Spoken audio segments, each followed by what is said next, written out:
মানুষ টাকা কামাতে গিয়ে তার স্বাস্থ্যকে অগ্রাহ্য করে, অতঃপর স্বাস্থ্যকে উদ্ধার করতে গিয়ে সে টাকাকে অগ্রাহ্য করে। তারপরে সে ভবিষ্যতের ব্যাপারে উদ্বিগ্ন হয়ে পড়ে, কেননা সে বর্তমান সময়কে ভোগ উপভোগ কিছুই করতে পারছে না। এর অর্থ হলো সে আসলে বর্তমান কিংবা ভবিষ্যৎ কোনোখানে বসবাস করছে না। সে এমন এক জীবন অতিবাহিত করছে যেন কোনোদিন সে মরবে না, আর এমনভাবে সে মারা যাচ্ছে যেন ইতিপূর্বে তার কোনো জীবন ছিল না। মানুষ্য সুখ শান্তি আর মানুষ্য সন্তোষ এই দুটোই শেষ পর্যন্ত আসে নিজের মধ্য থেকে।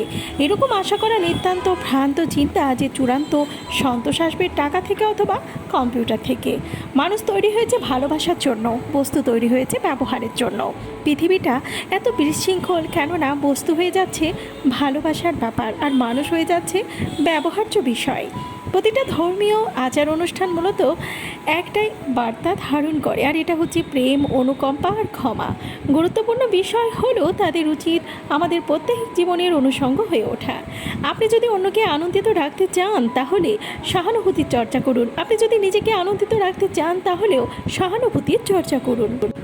যতটুকু সম্ভব ভালো আচরণ আর ভালো চিন্তা চেতনার ব্যাপারে আমাদের উৎপাদনশীল থাকাটা জরুরি, কেননা সুখ শান্তি প্রসন্নতা একই সাথে স্বল্পমেয়াদী এবং দীর্ঘমেয়াদী। এটা যেমনভাবে আপনার জন্য তেমনভাবে ভবিষ্যতে যারা আসবে আপনার জীবনে তাদের জন্য। ধর্মের একমাত্র অভীষ্টই হলো নিজের সত্তাকে নিয়ন্ত্রণ করা, অন্যদের নিন্দাবন্ধ করা নয়, বরং নিজের নিন্দাবন্ধ করতে পারা আমাদের জন্য মঙ্গলজনক।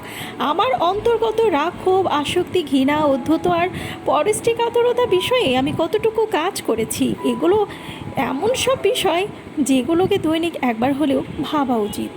সহানুভূতি আর পরম সহিংসতা কোনো দুর্বলতা নয়, এটা শক্তি। কঠিন অভিজ্ঞতাগুলোর কারণে জীবন অনেক সময় আরও অর্থবহ হয়ে ওঠে। আমি বিশ্বাস করি সকল প্রকার পীড়া আর কায়ক্লেশের কারণ হিসেবে আছে অজ্ঞতা। যদি বিজ্ঞান প্রমাণ করতে পারে বুদ্ধিজমের ওপরে বিশ্বাস রাখা একটা ভ্রান্ত চিন্তা, তাহলে বুদ্ধিজমকে পরিবর্তনের মধ্য দিয়ে যেতে হবে। আমার দৃষ্টিতে বিজ্ঞান এবং বুদ্ধিজম উভয়ই সত্যের সন্ধান আর বাস্তবতা বোঝার পক্ষে সমাবস্থায়ী।